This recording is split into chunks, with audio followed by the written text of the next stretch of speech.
We are I'll good. confirm we're in the group and we're in the right group.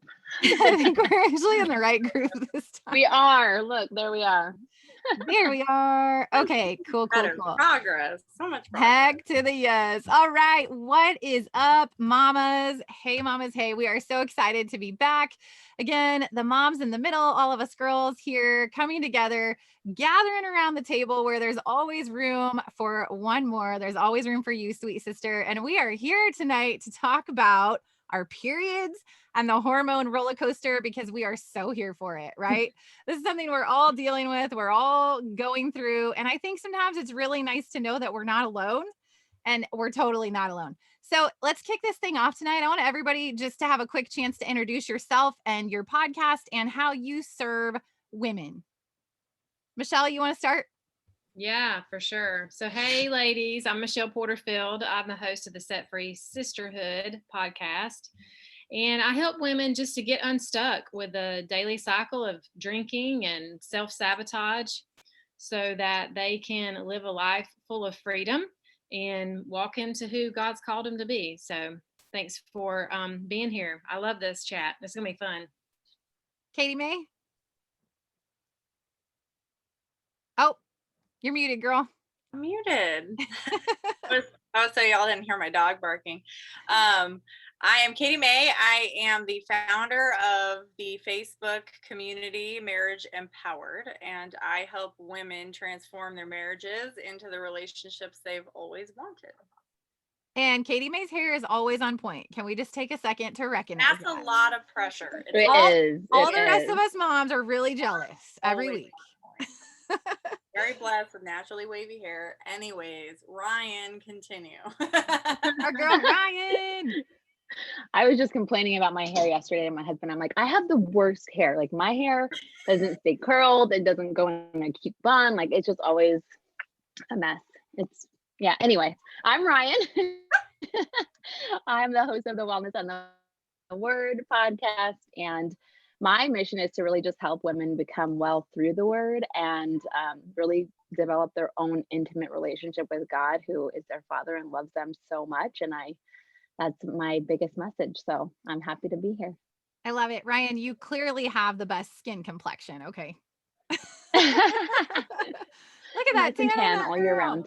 Yeah. I love it. We're missing two of our mamas tonight. We have got Ashley Carroll, host of the So She Grows podcast. It's our girl Ashley's birthday. So hopefully she's rocking out, celebrating big. She was headed out to grab her own takeout, right, for dinner.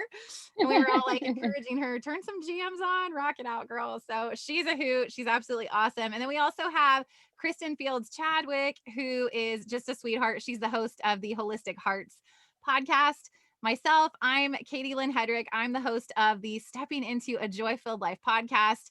And I love to help stressed out Jesus-lovin mamas really just kind of uncover the balance that they're missing in their life, if we can even use that word. We do a lot of coaching around priorities, relationships, setting boundaries, and discovering and walking out your purpose. So that's what really lights me up.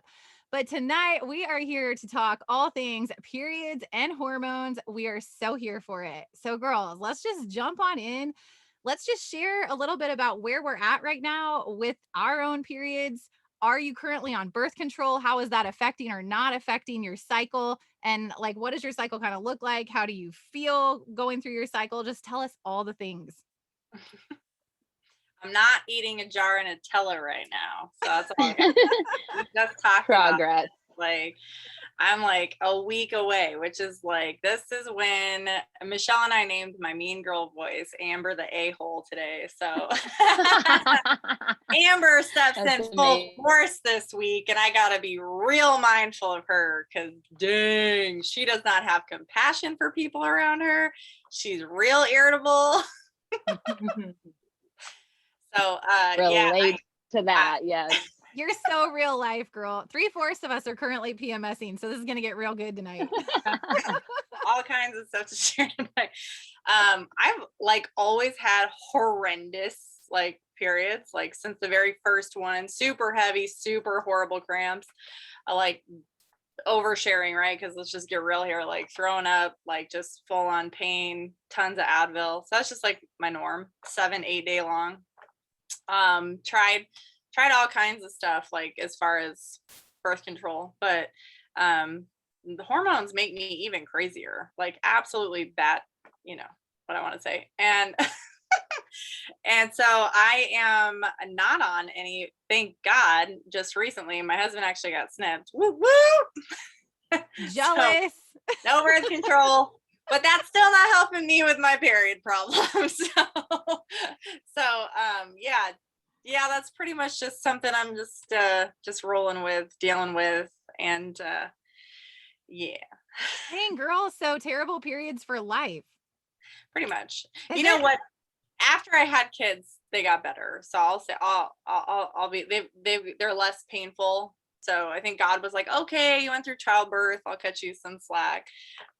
So basically I just need to be really mindful of myself. And I'll admit, I really would like to be more aware of how my cycle affects me. There are some women out there who like study this stuff, like every little stage of our hormones. And I Yep. definitely would like to build more awareness other than the week before Katie turns into this monster. That would be great.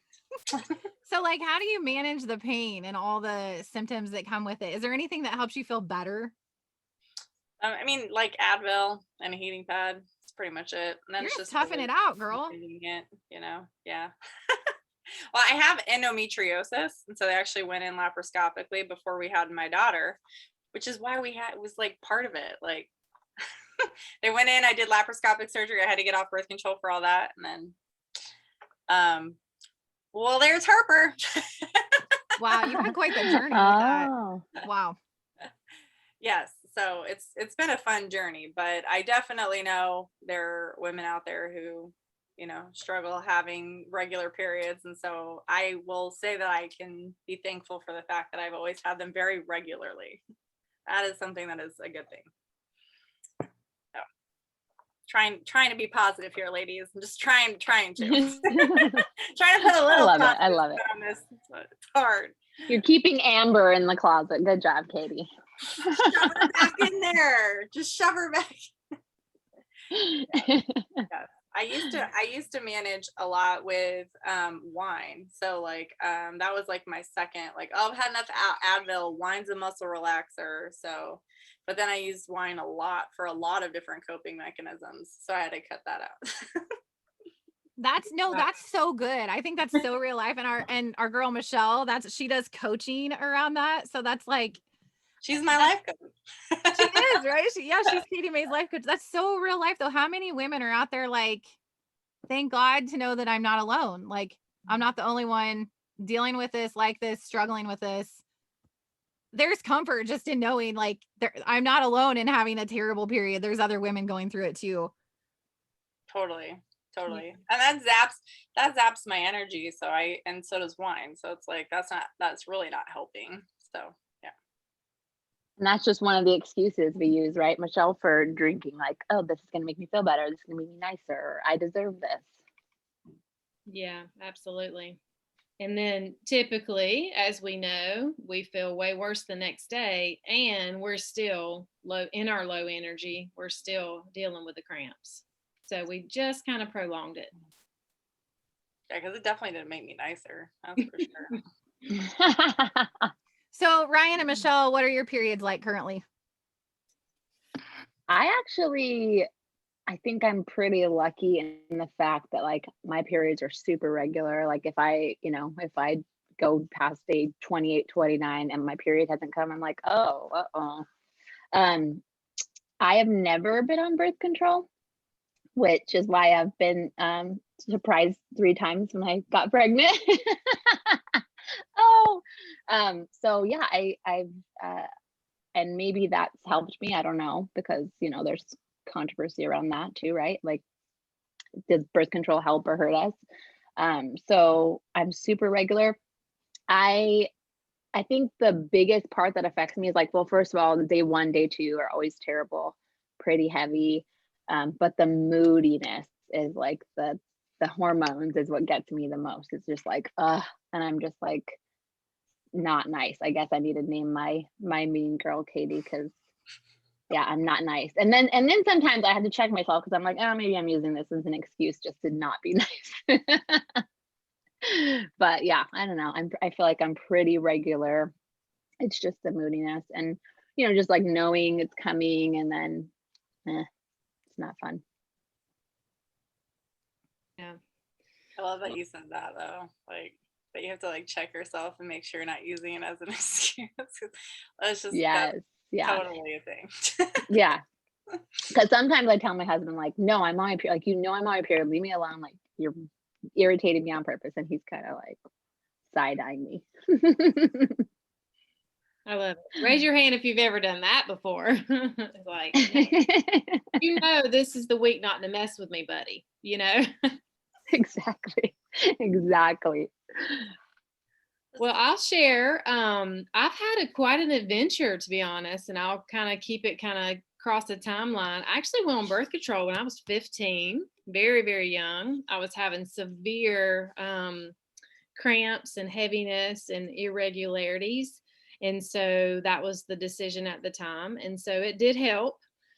But through the years, the same thing kind of happened later. It kind of didn't work in the sense that they came back pretty raging and heavy. And I did end up having endometriosis as well. So I had the laparoscopic.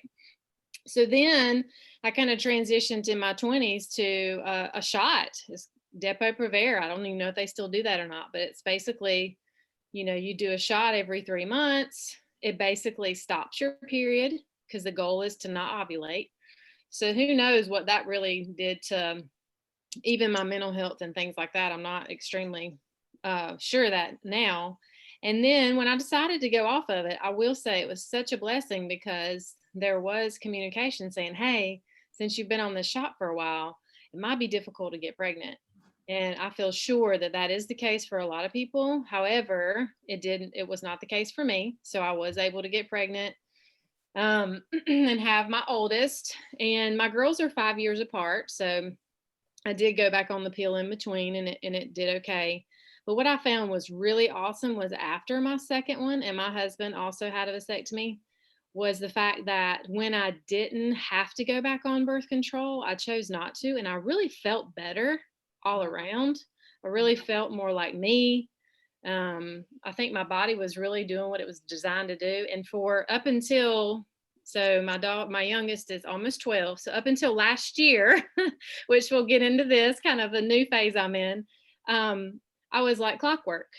So yeah, it was great. It was like, finally, I felt like my body was doing what it was designed to do, or was able to do. And then I discovered cycle syncing, like Katie mentioned, but that's really been helpful the past 2 years. And I know we might get into that in just a minute, but just helping me understand what's going on in my body through all the month, not just my period week or my, to go, oh, okay, this is what's happening. How can I utilize this in my favor? Or how can I give myself permission to rest when I need to rest? So, and then that brings us to today that we'll talk about. Now I'm in like perimenopause. Oh yeah, we're going there pretty soon because sister, I'm with you. Yeah, so I feel like it's been just a journey for me as well. And man, I think so often we look at our period as a curse, which I guess in a sense it kind of is, right? You go all the way back to Eve and how when she got disciplined, pain and childbearing, it's all sort of like part of that. But I also think that it can be a blessing, and that when we talk about like cycle syncing and really understanding our bodies, exactly what you were talking about, Michelle, we can really get clues into how we work on the inside and like when and how we can function like at our best during different times of the month. So maybe we'll go into that a little bit more here in just a minute too. But I just remember being like 15, 16 years old. And this is really pathetic, but I remember laying on the floor in the fetal position with a heating pad on my stomach and just like telling my mom it hurts so much, right? Like, I don't know, like a baby. Did anyone else ever do that? Okay. It hurts. Is that pathetic? It hurts. Yeah. Okay. Right. And so I'm like, man, I still do. What's that? I said, I still do it. You still do it? That's okay. That makes me feel better. Me with my heating pad. Yes. That makes me feel better, girls. So when I was like late in high school, I did go on the birth control pill and that was fine or whatever. I got married and I remember when we were first trying to get pregnant for the first time and it took us 9 months to get pregnant, which part of that was my personality and my perfectionism and control freakness, trying to plan everything and all this thing. I had gotten off the pill. I was trying to plan it all out. And I was like so ridden with stress and anxiety that like it wasn't becoming fun anymore. I was starting to freak out about it, worry about it. Why can't I get pregnant? So we went to the doctor and I was shocked when he told me that until it had been 12 full months, he wasn't concerned at all and he wouldn't even look at me. I had no clue like that there's really only a few days of the month that are like prime for baby making, right? And that it's pretty common to take some time. So anyway, I ended up getting pregnant. Chloe was breached, so I had a C-section. And during the process of all this, during an ultrasound, they discovered that one of my kidneys is in my pelvis. So that was a weird, interesting thing. And then when they were doing the C-section, he's like, "Oh, Katie, one of your ovaries and tubes are upside down. And your uterus is Whoa. weird shaped." He's like, "A third of your uterus is gone, not there." So, minor freak out moments, but he's like, "Everything's fine." He's like, "You were able to get pregnant, have a healthy baby. Like, it's fine." He's like, "If you would look inside everyone's body, there's something inside everyone's body that's different in a weird place, whatever." So my doctor was like so encouraging and kind to kind of walk me through that as I'm like laying on the operating table having a total panic attack, right? So that was, I don't know, that was interesting and Timing. yes, right. I'm like, oh, I was gonna say, yeah, I was like worried, is it going to hurt the baby? Like, what's wrong with me? All this stuff. But anyway, everything turned out fine. I've had 2 more babies since then, 3 healthy pregnancies. Thank God. Awesome blessing. But I remember in between those pregnancies, getting on the mini pill. And girls, it literally made me crazy. Yeah. Like, and yes, Katie, and I could tell like all the synthetic hormones were just making me crazy. Like, I don't know how else to say it other than that. And I think when we're pumping our body full of synthetic stuff, it's doing stuff that our body like was not created really to interact with this synthetic garbage that we're putting in us. And so I ended up getting off of it. And then we had our last child and we pretty well felt that our family was complete. And after that, I remember telling my husband, I'm like, "I'm not getting back on a pill. Like, it makes me crazy. Like, I don't know what we're going to do. I'm preferring you go get snipped," which he still hasn't. So that's a whole nother conversation, girls. What should we do? same here. Okay, we need I'm to like, you don't want to have any more kids? Go do something about it. bring on the husband to have been snipped. I hear it's not that bad. I hear it's like 2 days and a bag of frozen peas, right? It's a whole poke, y'all. It's not even a cut. I'm like, you were terrified of this. And it was so hard for me to be compassionate. Yeah, well, my husband As a was life like, coach. We gotta have that conversation because I've been working on him, girls, for the last 7 years and we're just not there yet. So now everything's just like all natural on my end, but definitely preventing things on his end through other means. But We were on the condom train for a long time. okay. And the condom train was enough of a like motivation for him to like, Okay, I'm just gonna get real here. 7 years in, we're not there yet. We're just yeah, we were. I'm like, I don't want any more. So that yeah. was just, and I was legit crazy on the pill. So he did not want that. He was with you on that. Oh, Okay. He was like running to get it done. He was not. My husband, but he did not want the other 2 alternatives. So eventually, yes. Chad didn't think I was crazy, but like I could feel it on the inside and I would be like angry and mean. And I'm like, this is not me. Like, it was seriously making me crazy. I was having like anxiety attacks. I was crying all the time. And you talk about the hormonal roller coaster anyway, you throw synthetic hormones on that sucker. I remember one night, this was like the final straw when I got completely off the pill for good. We were like sitting around the dinner table and everyone's sitting there talking and eating. I literally just started bawling. And I got up and walked away from the table and into the bedroom and Chad came in to check on me. I was like, it's the pill. Like, I know it's the pill. And that was it. That was it for me. And I gotta say, since being off of it for all these years and just getting to know my body better, it's been such a better experience. So right around the time that COVID started, I'm just going to like barrel and just tell you the whole thing. Right when COVID started, I started bleeding like nonstop. And I'm like, this is really weird. And so 4 months into it, nonstop every day for 4 months, I'm like, Chad, I'm either like dying or menopause or something's going on. I'm like, I got to go get this checked out. Like I let it go 4 months because, you know, nobody wanted to go in the clinics in that time. And I wasn't having any pain or anything, you know? So I went into the clinic and met with my doctor and they did all the blood work and she did a pap and all these things and checked out everything. And she looked at me and she's like, welcome to perimenopause. I was like, what? I'm 35, 34. She goes, yeah, you're in perimenopause. So what I ended up doing, because I couldn't figure out any way to like to balance this out to stop the bleeding. So what I actually ended up doing is finding a supplement through the essential oil company where I get all my essential oils. And I was about 30 days into it. It had completely regulated my cycle, like completely Really? naturally. Wow. Yeah, like gave me my life back. But I will say during my period now, it is when I'm on my period, it is all the perimenopausal like clots, not not good experience, not a good time. So, Michelle, do you want to speak to that just a little bit? Kind of what you're dealing with. And when we talk perimenopause, it's this period of time that comes before you enter the glorious 10 years of menopause, right? So, you want to share your kind of symptoms, what you're dealing with in that, Michelle?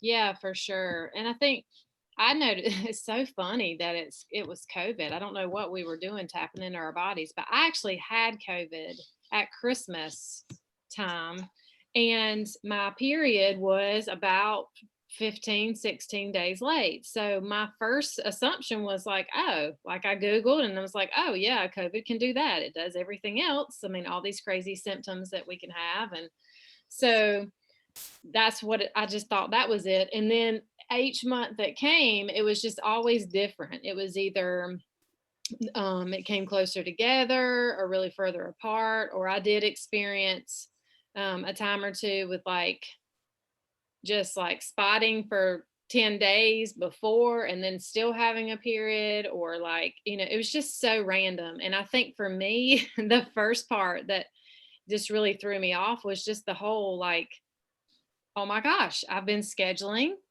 my life for 10 years. Like I went to go on vacation and I can look at this and then now all of a sudden, I don't know, I'm just going to have to release a little bit more control. So it actually took me a few months to be like okay with it. Like it just bothered me that it was so different. And especially too, since I had learned about cycle syncing and I was on this rhythm of like when my energy was high and, you know, when my creative part was coming out and when I truly needed to rest. And I really used that too for like types of workouts, like what is best for my body during this week. Cause it's very different when you're in your ovulation week versus your menstrual week. So for me, it was just another level of releasing control and understanding that I don't get to choose that. And then really now just really tapping into what's going on. So now I'm actually about 5 days beyond my normal, what the schedule would be. And so I've just really been trying to pay attention to my body, and I can definitely feel more. And I think that's where the beginnings of all of the things that we all share and talk about is the awareness, and really just being aware of, okay, what's going on in my body? Where do I feel the tension? Am I really tired? Like what's going on? Do I need to push myself, or do I need to really, you know, take it easy? So fortunately, I don't have any hot flashes yet, because that's what I hear is really hard when it affects, and I sleep okay. That's what I hear is really tough on women when you hit that phase of the sleep and the hot flashes. Yeah. Do you girls notice? And sometimes during the night, I get this when I'm actually ovulating. You know how your basal body temperature goes up, your core temperature goes up. Have you girls like felt or experienced that or paid attention to that? That during the time when you're ovulating, like I will wake up hot during that part of my cycle. Huh, interesting. Yeah. I have chills sometimes too. Like I'll go to bed, and this is usually Well, this is kind of new, so I'm not really sure what phase I'm in when this is happening because it's more, but I'll have like chills where like my whole body will, and I'll have to layer covers. And then of course, once I'm in my sleep, I'll have to do take the covers off because it's like, wow, my body's warmed up now. So definitely been, it's been interesting.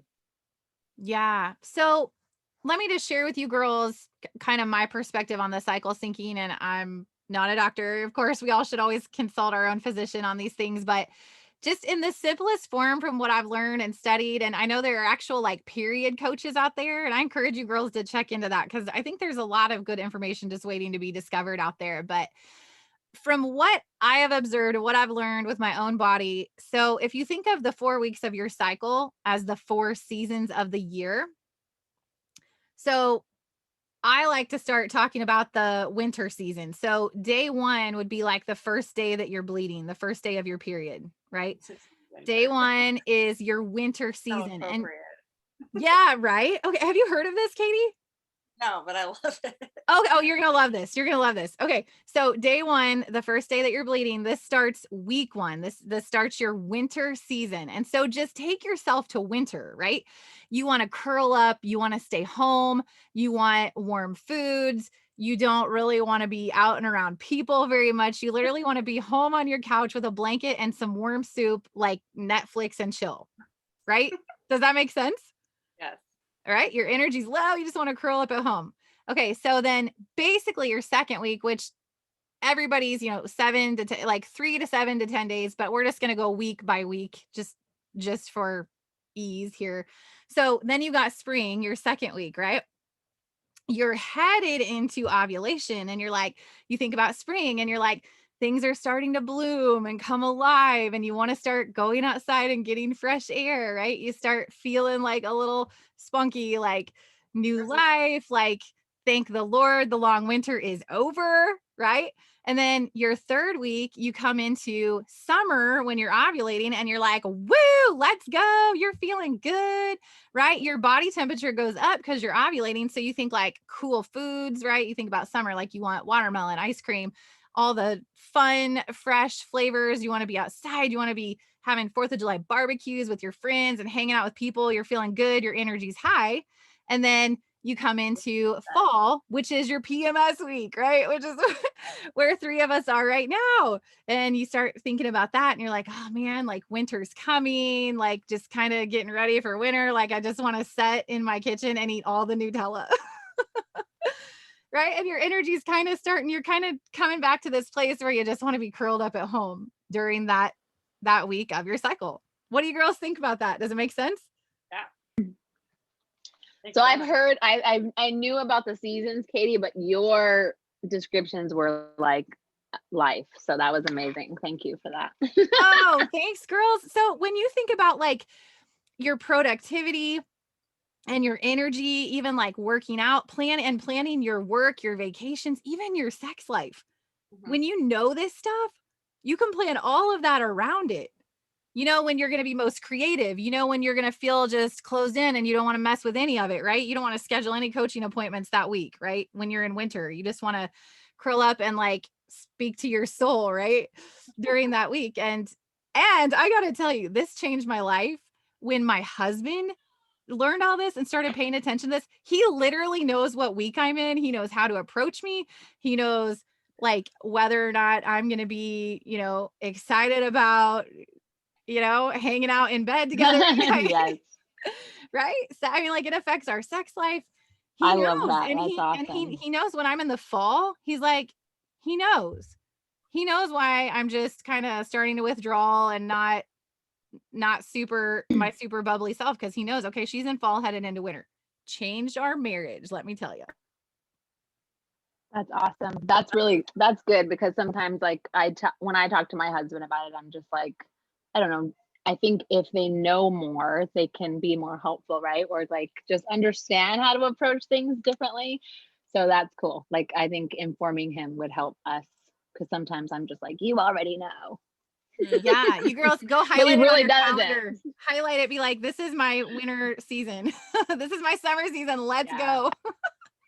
Yeah, I want to share a highlight and an aha for me as it relates to working out, because I know there's probably a lot of women that love to exercise and challenge themselves. And I found that once I learned this about myself, that, when I'm in that high energy phase, then the HIIT workouts and the boot camps, they're great. And I'm really like feeling strong and like celebrating myself. And then when you're moving to the fall and winter, what happens if you're still doing those type of workouts, which I was, it is easy for you to actually have injuries.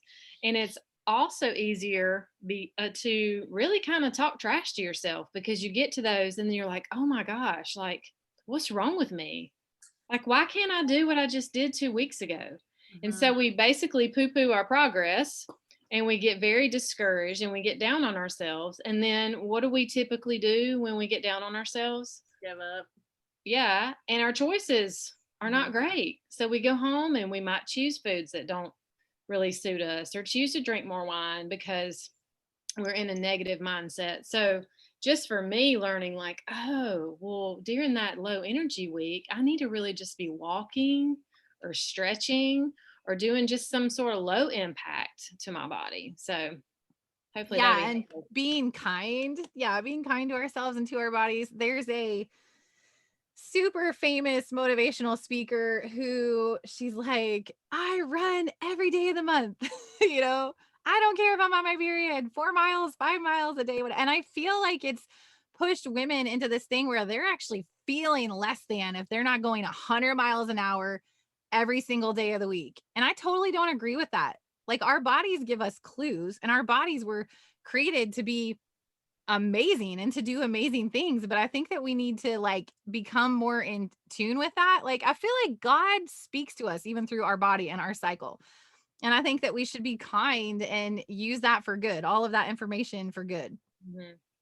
Yeah, for sure.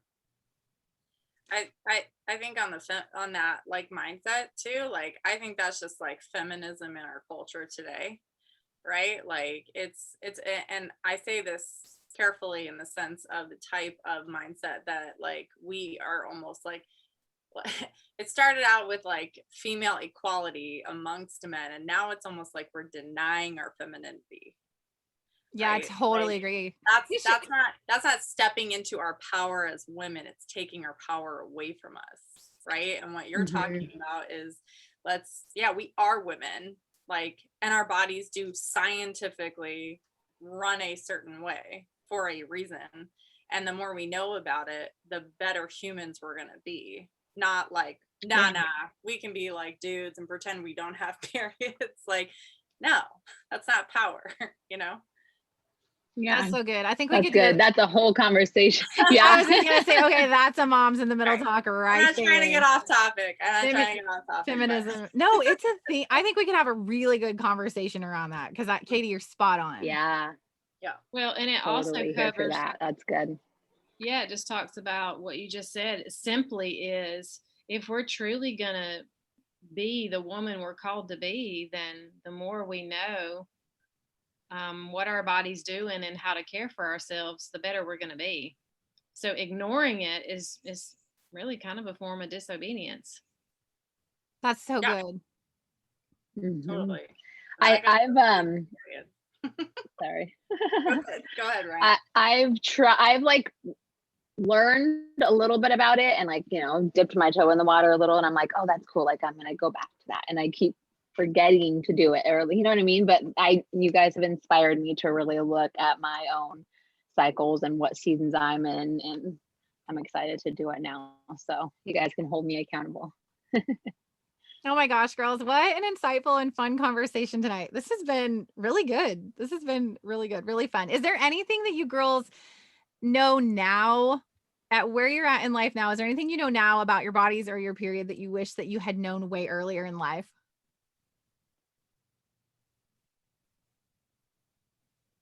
Well, like everything you just said was really you and Michelle being nice to yourself. That's really good. That's always good. I know early on in my marriage, I wish I knew more about myself and my responses, because then just like you guys said, like you can always, versus him being terrified of that season or being able to even talk about it, right? Like, but earlier on, yeah, just giving myself permission to like, this is life. It doesn't have to suck. It doesn't have to, I mean, look, sometimes, yeah, it does, right? It's inconvenient, but also like it's a beautiful thing too. It can be good. It's just like anything, how you take it, how you look at it, and the more you know about it and the more you're nice to yourself about it, you know, the better you're going to be. It's really good. You know what I love is like that this generation of women and moms, like we didn't really have access to that right early on, and like out and us being women or moms, but like how cool it is that we get to pass that on to our daughters and really like launch them off in a better way than we were able to. So I think that's really exciting. Yes.